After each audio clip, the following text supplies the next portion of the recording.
अगर पॉलिसी भी न्यूट्रल रहेगी और ऑलरेडी आप कह रहे हैं कि इस पर आरबीआई का एक एक्शन आ चुका है, कमेंट्री भी अगर न्यूट्रल रहती है तो फिर बाजार इसे कैसे लेने वाला है और बाजार पर कहां नजर है? क्योंकि ये हफ्ता रिकॉर्ड तेजी वाला रहा है, 2 दिन एक्सपायरी की वजह से थोड़ा कंसोलिडेट हुए हैं, अब वापस एक्शन में आएंगे?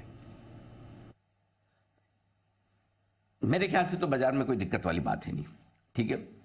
अगर फैक्टर सारे देखें तो एक ही नेगेटिव फैक्टर है, उसको मैं थोड़ा आगे में डिस्कस करूंगा। लेकिन जहां तक पॉलिसी के इम्पैक्ट का सवाल है, मुझे लगता है कि पॉलिसी में कमेंट्री सुननी होगी। वैसे मुझे उम्मीद कम है कि कुछ खराब बोलेंगे, क्योंकि उन्होंने थोड़ा चेता दिया था अब, और उस पर अच्छा सबसे बड़ी बात है क्या है कि आप चेतावनी दो और उस पर तुरंत एक्शन हो जाए, ये भी तो बड़ी बात है ना दीप आपस में। नहीं तो क्या होता है कि गवर्नर साहब बोले और बैंक बोले ठीक है ना यार, बोला होगा, क्या फर्क पड़ता है, बाद में देखेंगे। इस बार गवर्नर साहब ने बोला नहीं, सीधा एक्शन ले लिया, लो मैं बढ़ा देता हूं risk weightage. So I think एक प्री पॉलिसी और पोस्ट पॉलिसी बाजार को 2 हिस्सों में आपको बांटना चाहिए।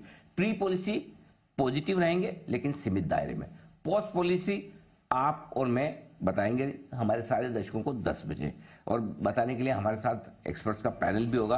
कौन कौन होगा जरा आप बता दीजिए। आज 10 बजे हमारी पॉलिसी में क्या बड़ा पैनल है, बट अदरवाइज प्री और पोस्ट पॉलिसी, प्री पॉलिसी बाजार मजबूत रहेंगे, अच्छे रहेंगे, लेकिन छोटे दायरे में। पोस्ट पॉलिसी 10 बजे हम बता देंगे। एब्सोल्युटली।